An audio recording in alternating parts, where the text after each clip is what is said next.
Udah tahun 2025, teknologi juga udah jauh berkembang, influencer juga banyak yang memberikan konten-konten untuk berpikir kritis.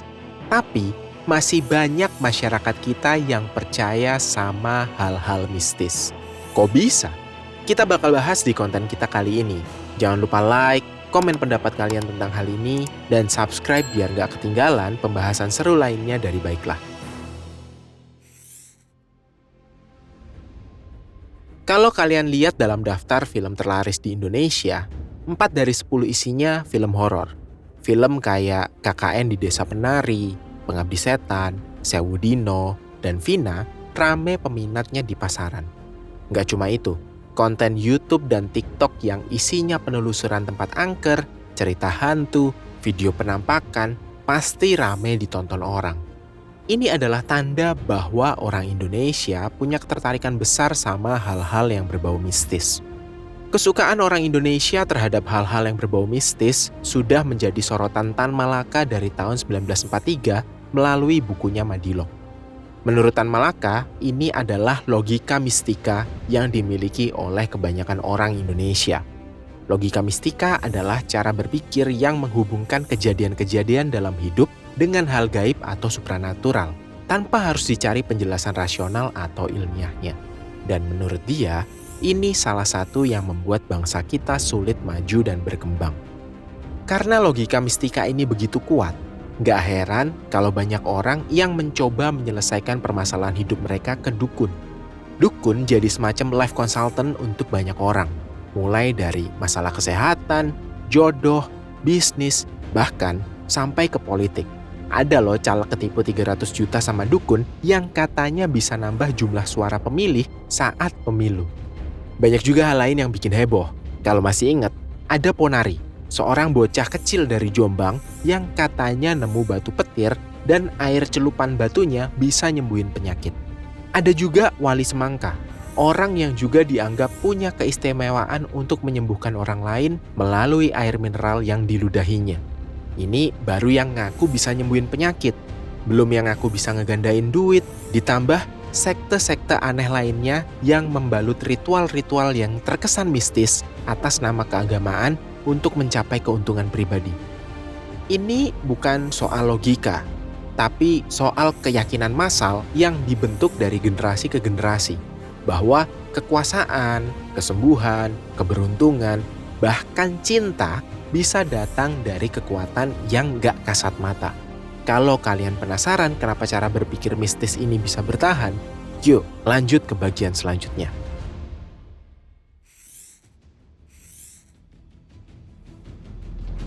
Cerita-cerita mengenai hal mistis kayak cerita tentang makhluk halus, tahayul, santet, atau tempat angker itu adalah folklore yang diwariskan secara lisan dan turun-temurun dalam sebuah kebudayaan. Tentunya ya, ada banyak alasan kenapa hal ini tuh diceritakan turun-temurun.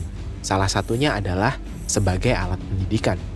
Tahu kan, cerita mistis Kalong Wewe penculik anak-anak yang bermain di luar saat maghrib.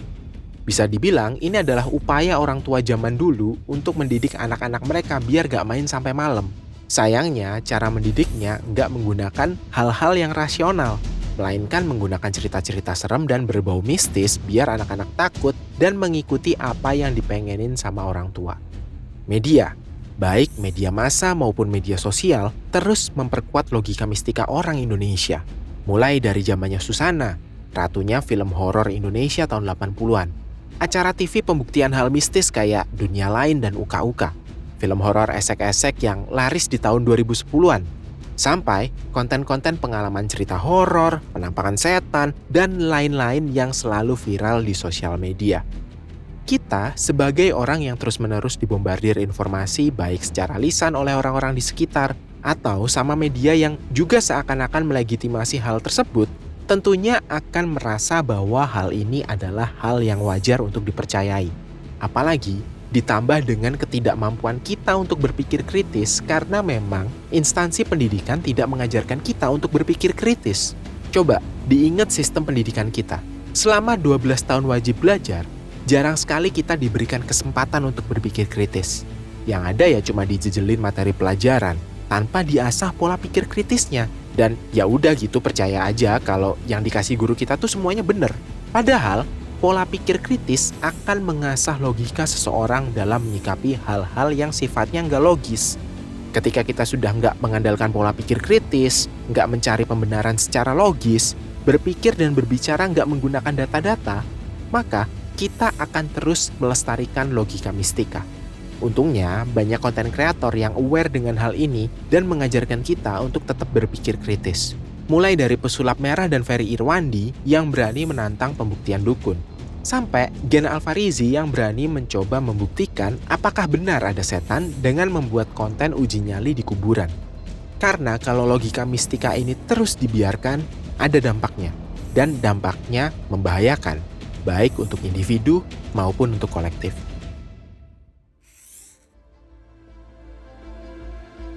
Kalau logika mistika lebih dominan daripada berpikir kritis, siap-siap orang itu tuh pasti bisa dengan mudah jadi sasaran empuk penipuan. Ada nih caleg, dia udah gagal menang di pemilu dan ketipu sama dukun 300 juta karena pakai jasanya. Kasus dukun penggandaan uang juga terus berulang dan selalu aja ada korbannya, baik korbannya secara materi, bahkan sampai korban nyawa.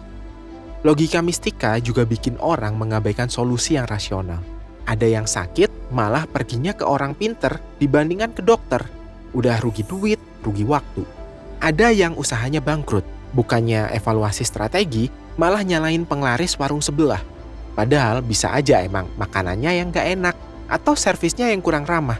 Tapi karena mindset mistis lebih kuat, semua disangkut pautin sama hal gaib.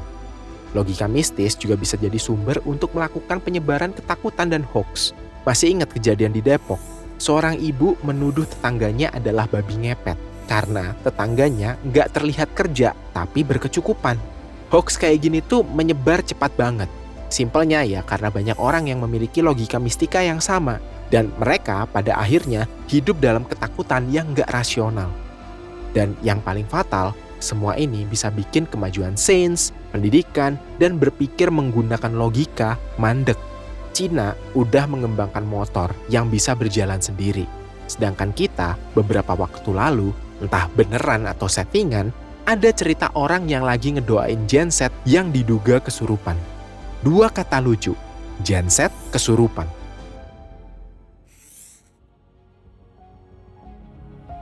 Kepercayaan pada hal-hal mistis di Indonesia itu bukan cuma warisan budaya atau soal kebiasaan nenek moyang aja. Lebih dari itu.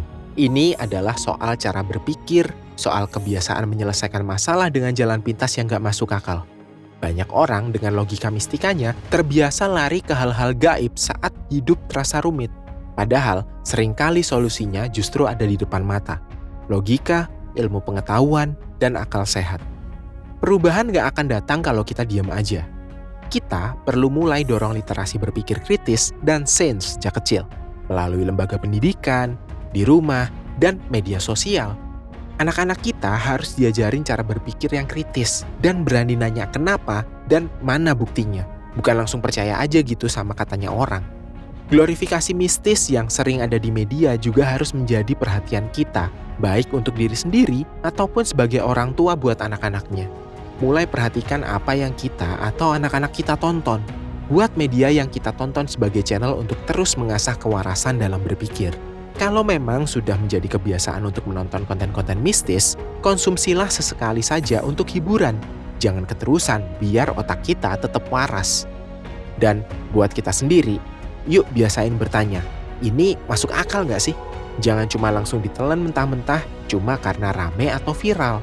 Kita punya otak buat mikir, dan dunia ini punya jutaan cara rasional buat menjelaskan hal-hal yang kelihatannya aneh sekalipun.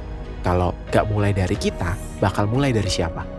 Kalau kamu setuju dan pengen bantu nyebarin semangat berpikir kritis ini, jangan lupa buat like, komen, share video ini ke teman-teman kamu, dan pastikan kamu subscribe channel Baiklah. Karena di sini, kita belajar mikir bareng, bukan sekedar percaya.